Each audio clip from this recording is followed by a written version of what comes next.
resources to the media, to your twisted, immoral society, and your communist government.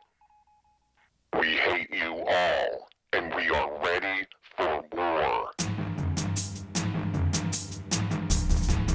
We will always speak up and expose the corruption, the authoritarianism, the tyranny, and the hate. Truth dispels lies, as light dispels darkness.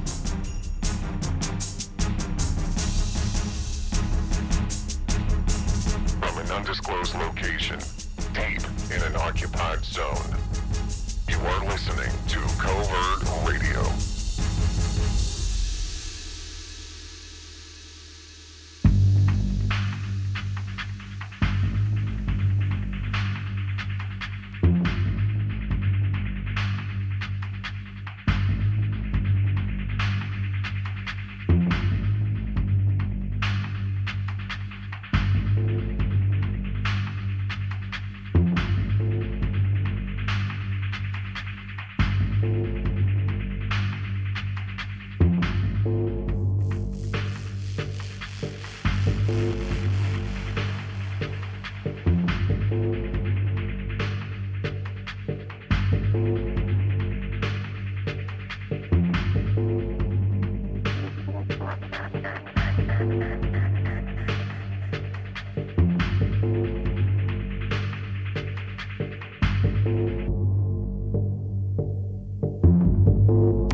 Welcome to Covert Radio. We're going to begin in just a moment.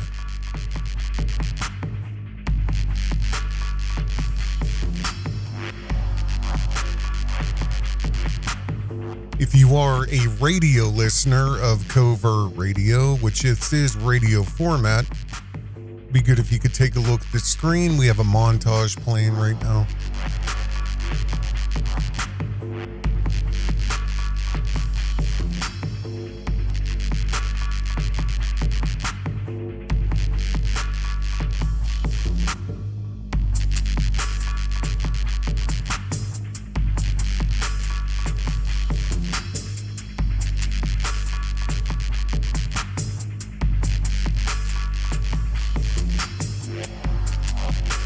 You guys know that a 6-year-old just shot his teacher? In Newport News.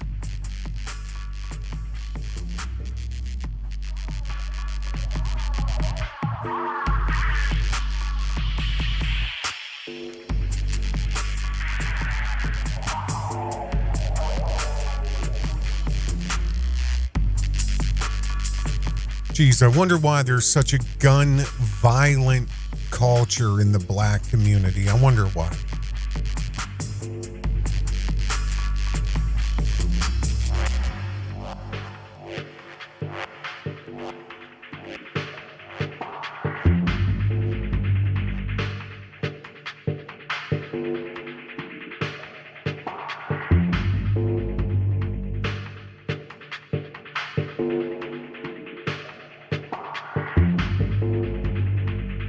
I wonder why.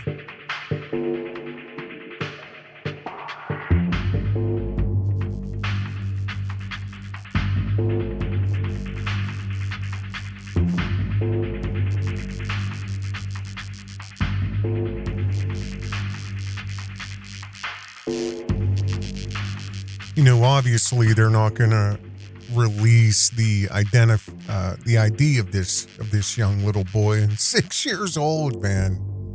Oh my God.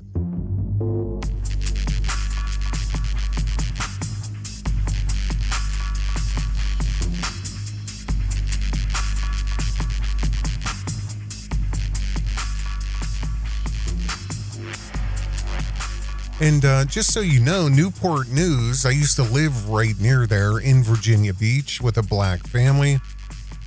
I'm very familiar with that area. It's predominantly black. Norfolk's predominantly black.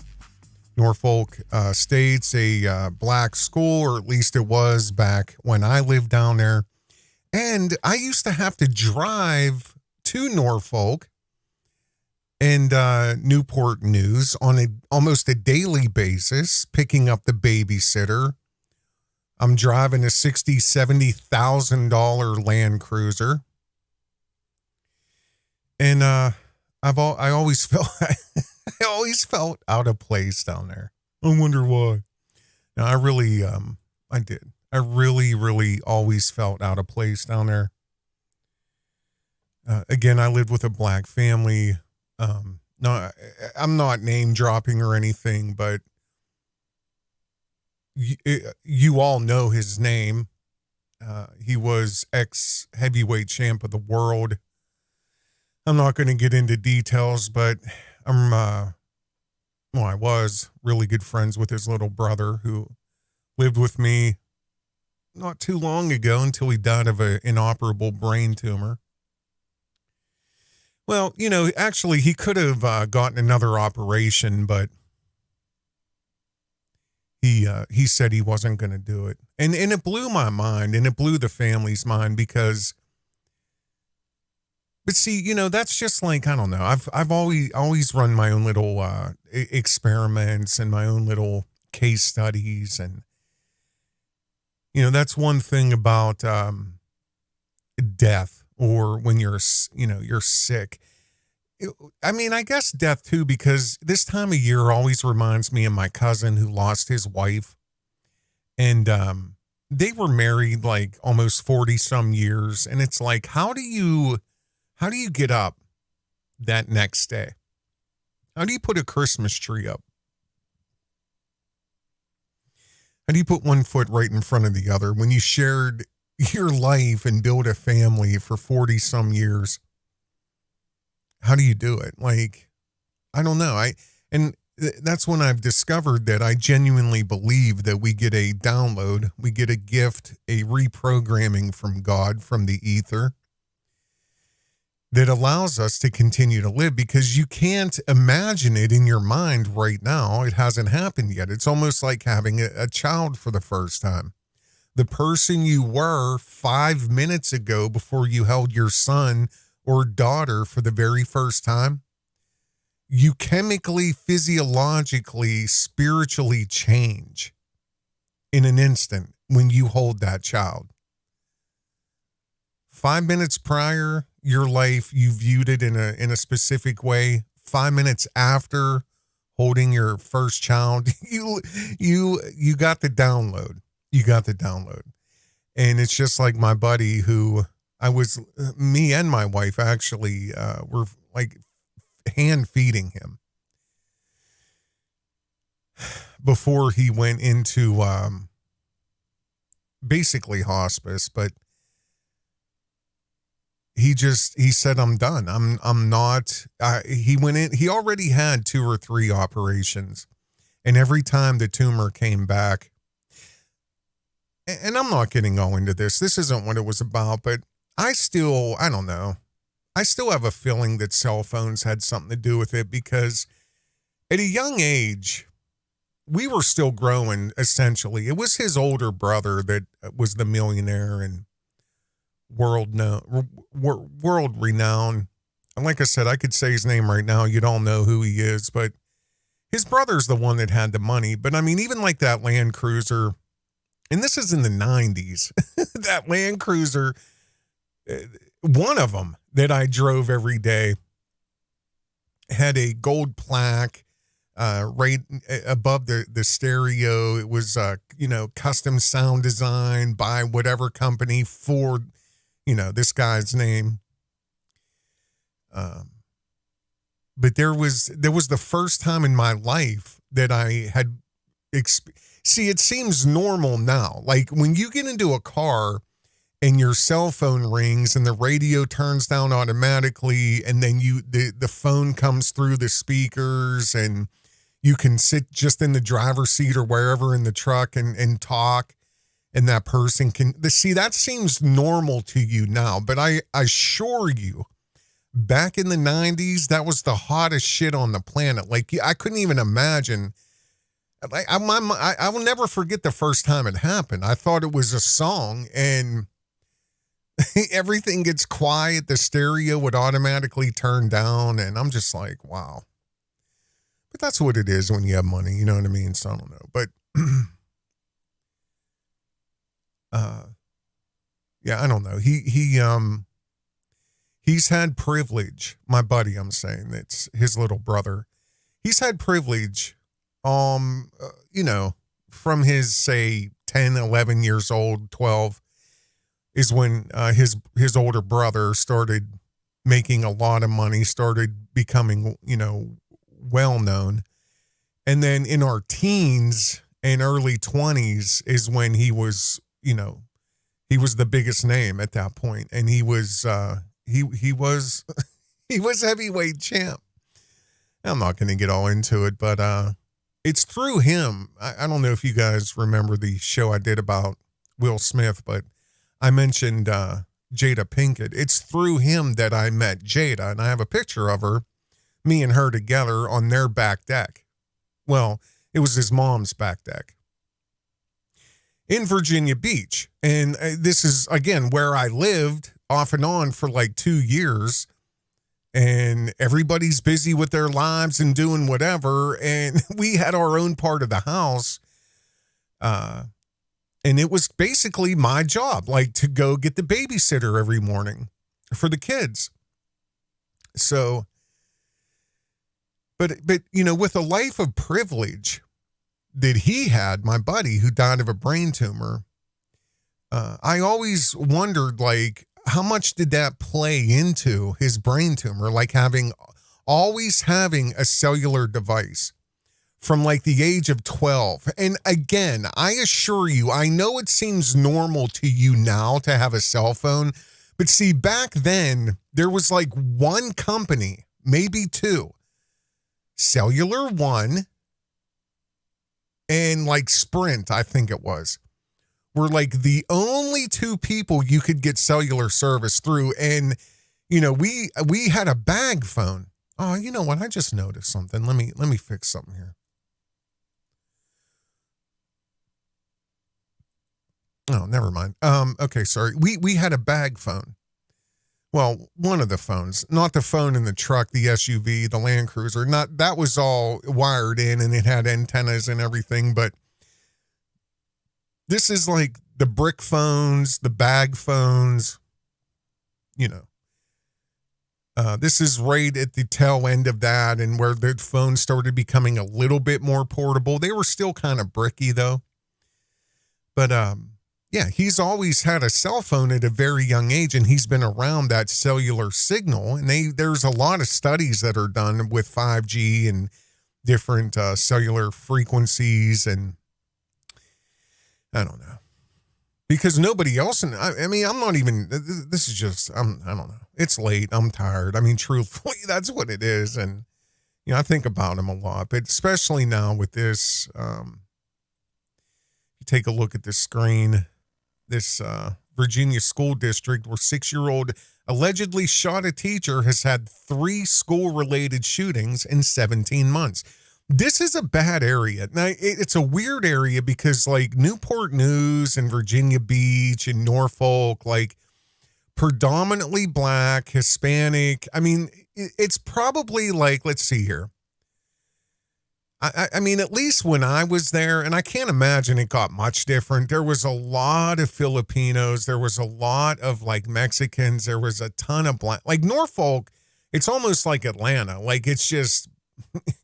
You know what I mean? Like, you see another white person, you're like, oh, okay. Like, I mean, again, I don't know how different it is now. If it's, you know, I guess I could look at the demographics, but I'd say it's probably 60, 70 to 30, 40 maybe. So 60, 70 Black, Asian, you know, Mexican, whatever, 60, 70%, and 30, 40% like straight white. But it's definitely not 50-50, and there's definitely not a predominant white demographic down there. You can look them up, but I'm telling you, I lived there. I know. So I'm just baffled with all the money that's down there. Like Langley Air Force Base is there, the college is there. There's a lot of like military installations right all in that area. That's where the big like aircraft carriers are, and there's a port there for them, and it's a weird area. Like, but there's also a lot of crime. And the weird thing about that area is it's so nice that you don't know when you're in the hood. Like, I remember riding around, or times that, everybody was busy. I picked up the babysitter or whatever, and then I had hours to kill before, and I'm not going to get all into it, but, there was many days I've had hours to kill. So I would ride around, and I remember like, just finding out basically that you never know when you're in the hood. You're just in the hood because everything's nice basically down there. Like the projects are really nice. They're townhousey, and, everything's nice. I mean, it's a high standard of living down there, but that's the weird thing about it. So, the culture though, I just, played that video in the beginning. This is what they've done to the black race, and this is what they've done to America. And when I say they, I literally mean they. It's the same people Kanye West talks about. In fact, you know what? Let me see something here. Yeah, let's play this real quick. I don't know if you guys seen this or not. This guy right here on the right is Liar or Leor, however you say his name, Cohen. He's a tribe member. He owns several groups. He's massive in rap music. He's massive. I mean, there's no really bigger name than Liar Cohen. And, Russell Simmons, Def Jam, like, there's so many companies that he's been involved with over the years, and so many groups that he's been involved with. Here is a, you know what? Let me actually do this first. I'm going to play you this first. This is Liar Cohen on the Breakfast Club, and they're going to have a little conversation, but listen to what Charlemagne the God says. Really rough, particularly on women. But I think it helped change the course of the crack epidemic. I don't know what's this opioid thing, man. But being a so crackhead wasn't cool back then. Being a crackhead wasn't cool. Now it seems like they're making it cool to be drinking lean and syrup, and it's the most dangerous. It's the most dangerous thing that's facing. I'm going to stop that there for a second. I don't know. I forget. I don't know about this opiate thing. Get the fuck out of here, because there's another New York family, the Sackler family, who is one of the richest American families,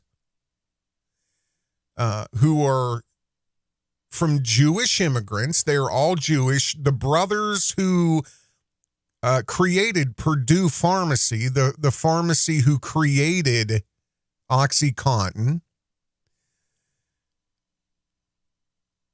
they are also tribe members. And in Liar, being in the high society in New York, knowing damn well that he has been at pro-Jewish ADL functions, there's zero doubt that he knows exactly who the Sacklers are. They're the highest socialites in New York. Each of them have like $10, $20 million apartments all over the city. They put close to $15 or $20 billion in their pockets from being responsible for killing 500,000 people from the opiate and OxyContin hillbilly heroin epidemic that's been going on for 20 years. It's still going on, but now it's fentanyl. But yeah, so for him to sit there and say, I don't know nothing about it. I don't know what are you talking about, opiates? I don't know nothing about it. You know everything about it because you're involved directly with destroying the black race, the black culture, and every tentacle that's attached to that. You're directly involved. So for him to sit there and lie, and all he does is lie in this full interview. I've watched the full interview before, but this is just a little snippet. So I'm going to take us back a little bit here. It's cool to be drinking lean and syrup, and it's the most dangerous. It's the most dangerous thing that's facing our society. So why sign an artist that would promote that? Because I already answered that question. You weren't paying attention. She asked me. See how he talks to him like he's a little bitch? I mean, this is how Liar is used to talking to young black men.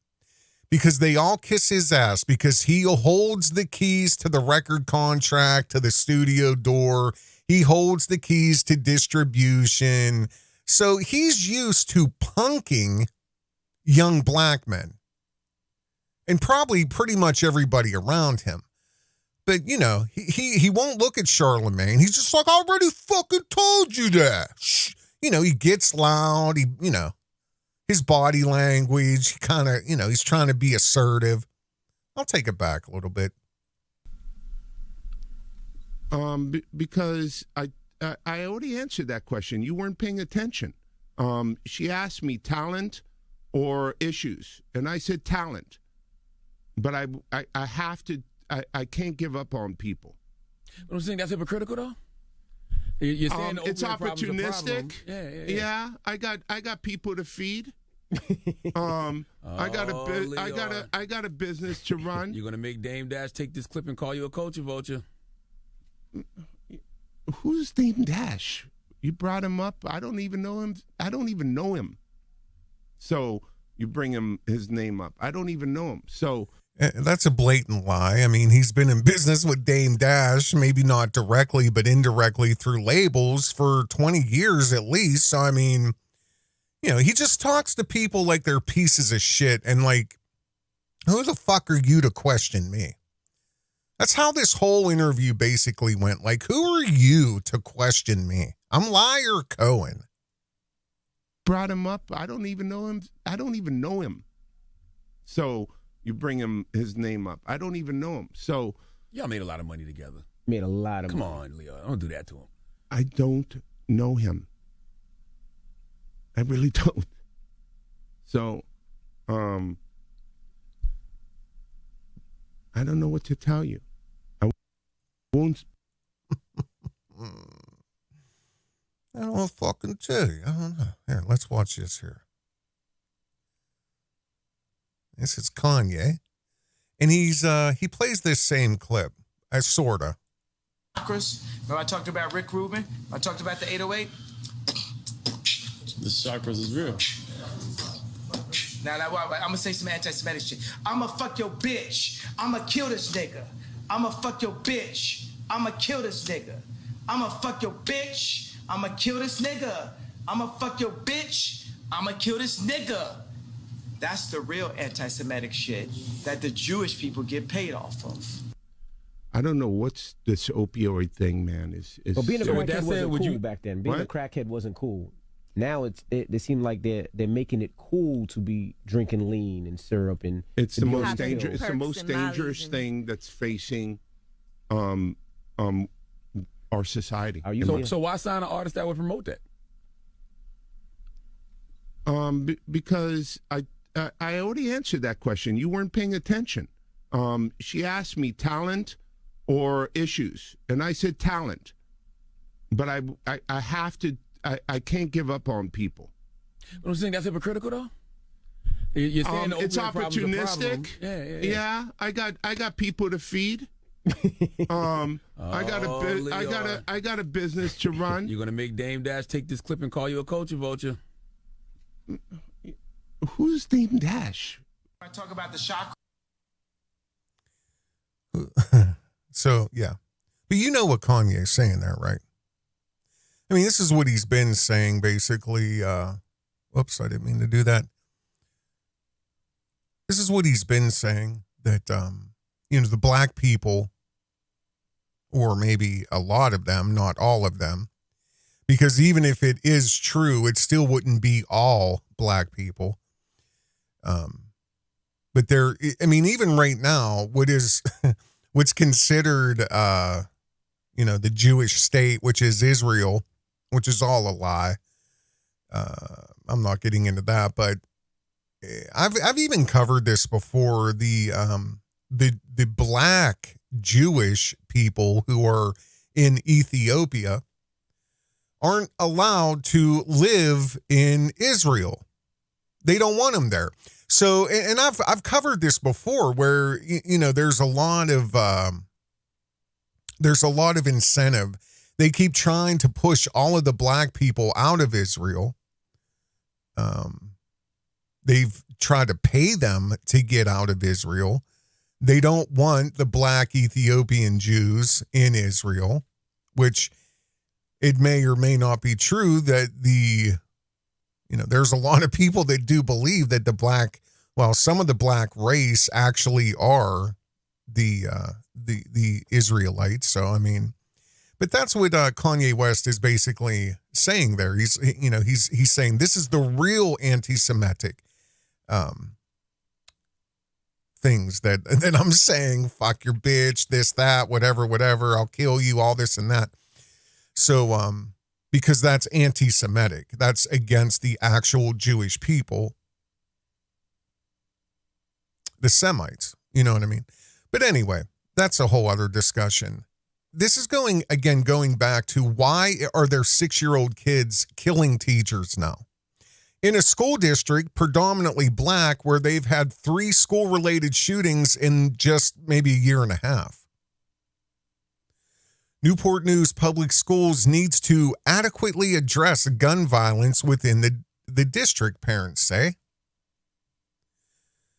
And I'll link this article if you guys want to read it. The Virginia School District, where a 6-year-old allegedly intentionally shot a teacher on Friday, has had 3 instances of gun violence on district property in the past 17 months. Police say a 6-year-old boy seriously injured a teacher at Richnick Elementary School when he opened fire in the classroom. James Madison University identified the wounded teacher as Abby Zwooner, a graduate of the university. A person by the name Abigail Zwooner is listed on Richnick's website as a first-grade teacher. So, I played that video at the beginning of this, and this is nothing new. I mean, we've kind of talked about this before, but I think I'm really going to start focusing on race. It's on the tip of my tongue, and, I can't ignore it. I won't ignore it. Put it that way. I won't. I'm calling it as it is.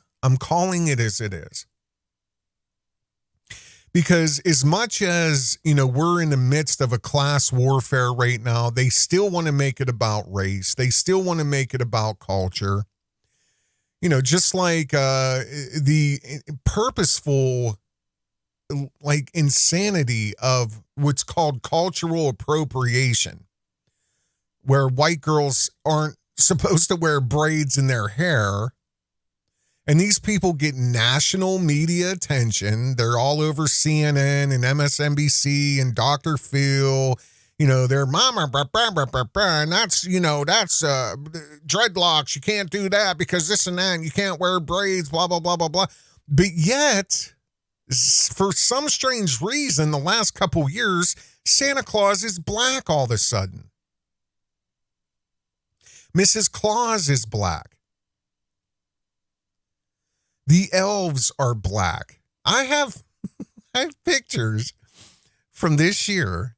Because I had planned on doing it. I'm still going to do it. I just wanted to try to have it done before Christmas. I didn't get to it, but this one store I went to was literally and it's a franchise store. I think it was like Family Dollar or something. there was not one white Santa Claus in the whole in the whole store. Everything was black Santa Claus. And I think to myself, like, since when is Santa Claus black? I mean, that's just the reality of life. That is reality. So it's cultural appropriation, and white people are culture vultures, but yet white people are disappearing with no, everybody's like good riddance, you know what I mean? They're disappearing out of all forms of media. Santa Claus is black. And there's like 10 more things I was thinking about, like, since when? Since when is Santa Claus black? But that's not cultural appropriation. Christianity, Jesus. I personally don't believe Jesus is white anyway, but at the end of the day, like, I've never seen Jesus portrayed as black until recently. I mean, I know there's always been here and there, and, it was kind of like, but now it's literally everywhere. What else? There was like a couple other things. I have it all written down in some show notes, but it was all these examples of like, so you say this is culture appropriation, but this isn't. While at the same time, the controllers, the people who are in charge of all of it, just continue to demoralize, disenfranchise, hurt, maim, kill, and just own acres and acres and acres of real estate in young men and women's heads. And their target predominantly is black. They're all on stage. That's where the music is going. Rap has been on the rise ever since probably the late 90s, early 2000s. It skyrocketed. This gangster, detrimental culture, like drugs, misogyny, alcoholism, drug addiction, violence, guns, It's all just, and nobody's stopping it. Nobody's stopping it. And now what they've done is they're now blending in Satanism with that. Witchcraft, Satanism. I mean, if you take an elevated look at what's been happening, I mean, it's crystal clear to me. I don't know why more people don't have a problem with it.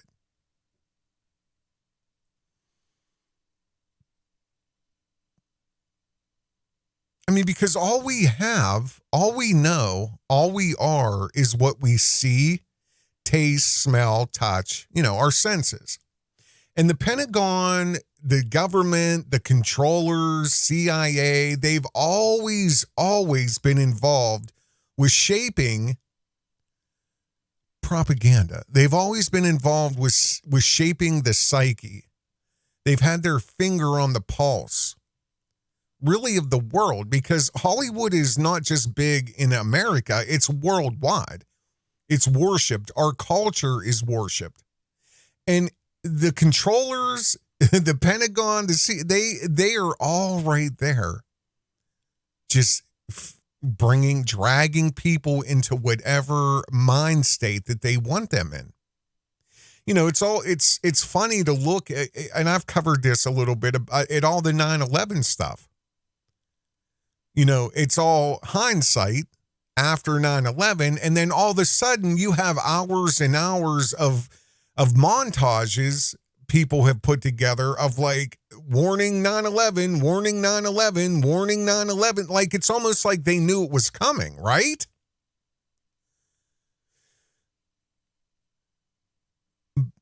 I mean, Hollywood, CIA, Pentagon, is this just dumb luck across the board? They've infiltrated a long, long, long time ago all forms of media. What did Kanye say? And who's infiltrated the government with dual citizenship the last 30, 40, 50 years? The propaganda comes in many forms. It comes in many disguises. But it's right in your face. It's right in your face. And it's seemingly that people don't have a problem with it for some reason. The violence portrayed against black men and women is right in your face. But the next young black kid is dying, literally dying, to sign his soul away, sign in blood for that next $100,000 deal, to which he'll owe $1.1 million by the time it's all over with, and he'll have nothing. I mean, just look at all the big groups from the 90s. None of them have nothing. They have nothing except a handful of them. And the only reason they have something is because they were actually a little bit smart with their money, or they've taken advantage of some good opportunities, like Dr. Dre with Beats. Dr. Dre is not where he is because of Death Row Records and Suge Knight. That's not where you know what I mean? That's what they don't. I mean, there's so much proof of that. If you want to get into that world online on YouTube, there's so much proof of it. These people don't make anything. Bone Thugs and Harmony invented literally a lyrical style, a cadence that hardly anybody ever heard before. They're all broke, like working at Walmart right now. And anybody with half a ear and a half an eye can see how biased the media is. They don't even try to hide it anymore. That's the scary part. That's the scary part. And a lot of people trace it back to Animal Farm. There was a movie in 1954 called Animal Farm. And it's all come out that the CIA secretly funded that movie. They bankrolled it. And that's never stopped. It is never stopped. They continuously they have their own offices in every studio in Hollywood. Just like Liar Cohn in 2016 was hired at YouTube to be like the music supervisor.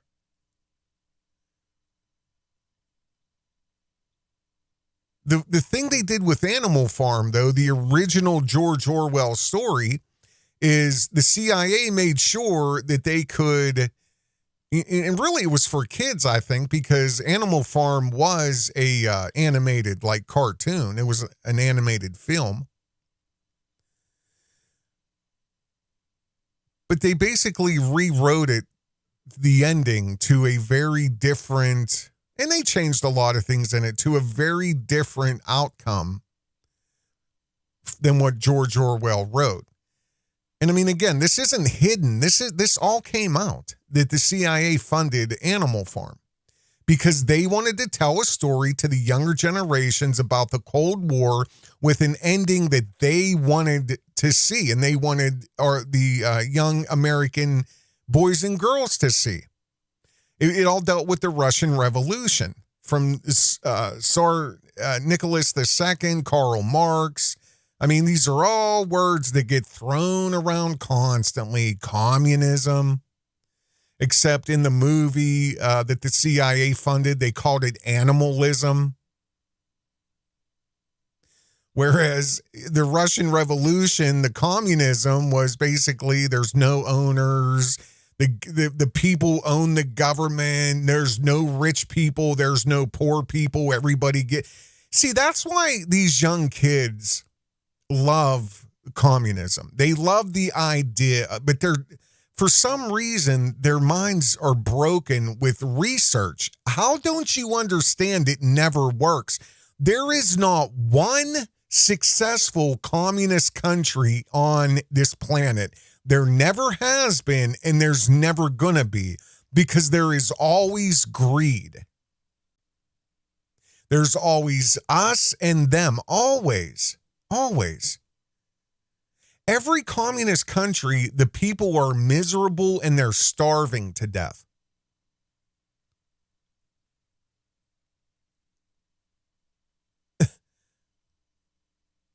But they promise you everything. Trotsky, during the Russian Revolution, promised everything.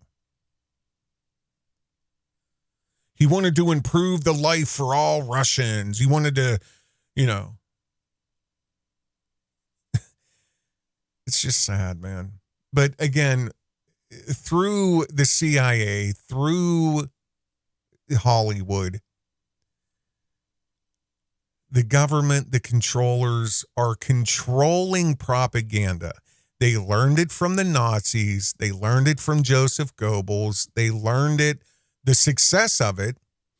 They witnessed it, and they've never stopped doing it. It's only gotten worse. The veil is lifting. Just like the reboot of Top Gun. The only, listen to what I'm saying. The only reason for this reboot was to see if they could get another recruiting boom like the original did in 1986. Look into it for yourself. Top Gun, again, another CIA-funded movie, was specifically, instead of be all you can be in the army, instead of all that shit, they're like, let's make a movie. Let's glorify the Air Force. And they did. And they used Tom Cruise, and everybody loves the movie. And there was a recruiting boom. People were walking out of those movie theaters in 86 and going to the Air Force recruiting offices and recruiting stations. There's story after story after story after story that the amount of recruits that went to the Air Force after Top Gun was off the chart. It was off the chart. And that's what they were hoping for this next time. A new surge of mavericks who want to, fall in love and sing the bar song. Listen to me. I know for a fact that there are still Air Forcemen and women in a bar and this song gets sung. It's just just like the commercials that come out, and like we've talked about this so many times. We are farmers. You know what I mean? Dun, dun, dun, dun, dun, dun, dun. There are still airmen who sing that song in their white fatigues or their white, officer uniforms or whatever. They still sing "You've Lost That Loving Feeling" in these bars all around Langley. It's actually sad that humans are this programmable. It really is. And it's scary when you break your programming and you watch and you look at a trance that everybody is in. You look around and you're like, just what the fuck, man? Wake up.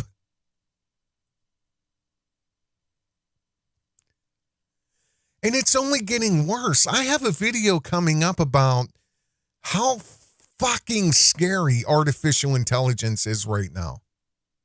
And I'm dead serious. I'm going to show you a couple examples of these new AI. I don't know what you want to call them. They're like, it's going to, I don't know.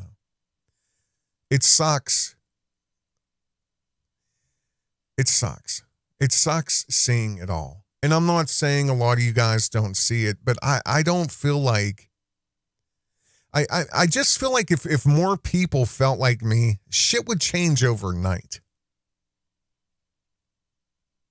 I mean, talking about it is one thing, and there's echo chamber after echo chamber all talking about, well, they said this and they said that, and then look at this and they're doing that, but nobody's doing anything. Nobody's doing anything.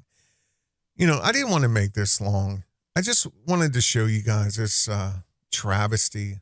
And, we all know why it's happening. Guns are glorified. Kids are basically shown and taught that that's how you handle problems, and they got a gun, so I need a gun. I just want to show you this one thing here. This is mainly for Kelly. Here, Kel, does that answer your question? Does that answer your question right there? You asked me if it was real in this last video. I talked about General Milley and how Marines are being trained, for 3 months on gender pronouns, and then they get about 2 weeks of actual training to be a soldier. They get about 14 months of inclusive training and not to hurt women's feelings, who are now allowed into the military, into all ranks. So they get 14 months of that knitting, and then they get about a month of this is how you save your life in a war zone.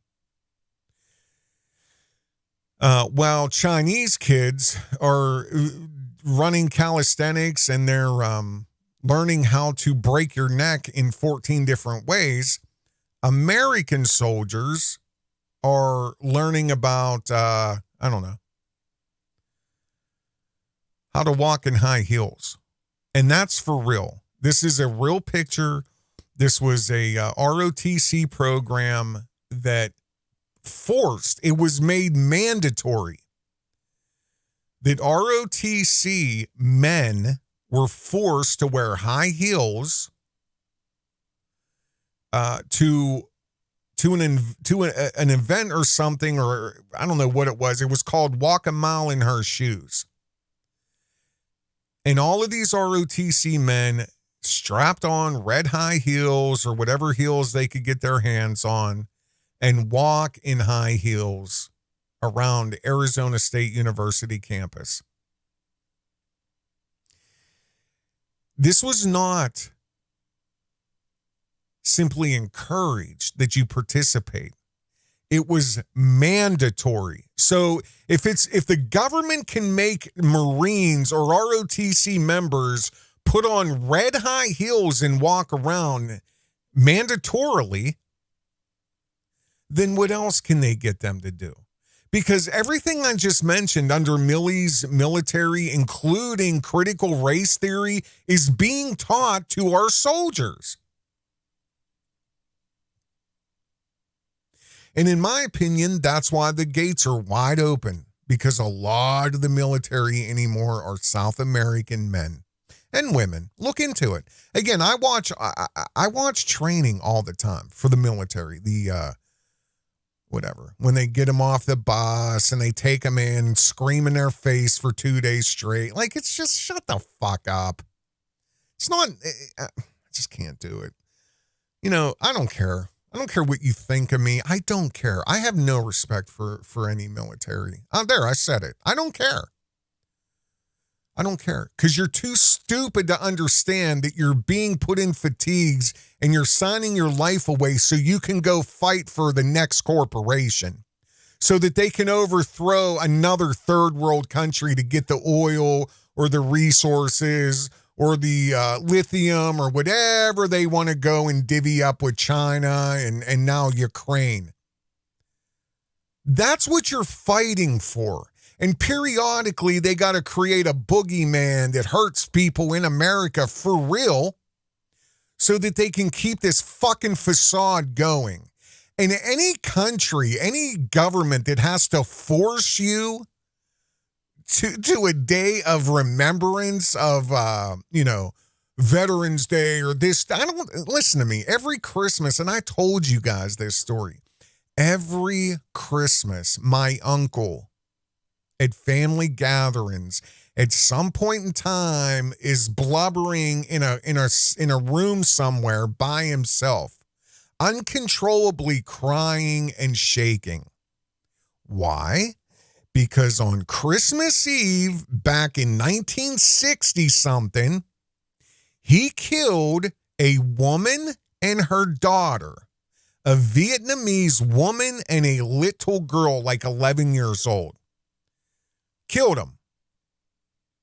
And I don't care who you are. At some point in time, once you live another 40 years and you get to reevaluate your life and what you've done and why you pulled that fucking trigger for what?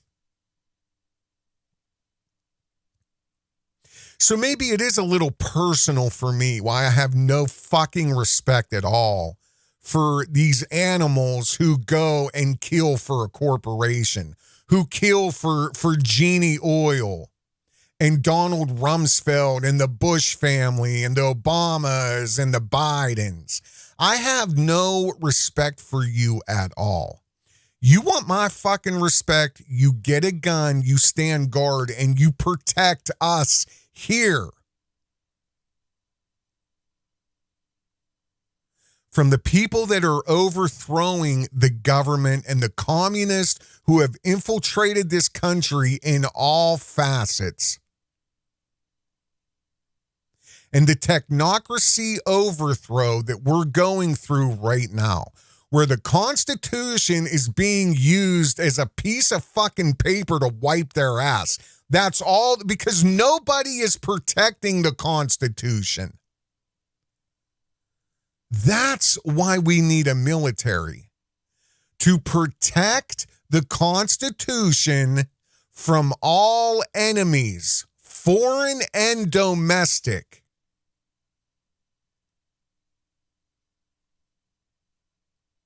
And they're not in Yemen living in a tent, starving to death, eating 50 grams of rice a day so that Genie Oil can come in and start erecting oil derricks on the northern shore. That's not where they're at. And they're not in Ukraine trying to align a military installation around the Baltic Sea. That's not where they're at. They're here. I'm Covert Radio. You guys take care. Have a good day.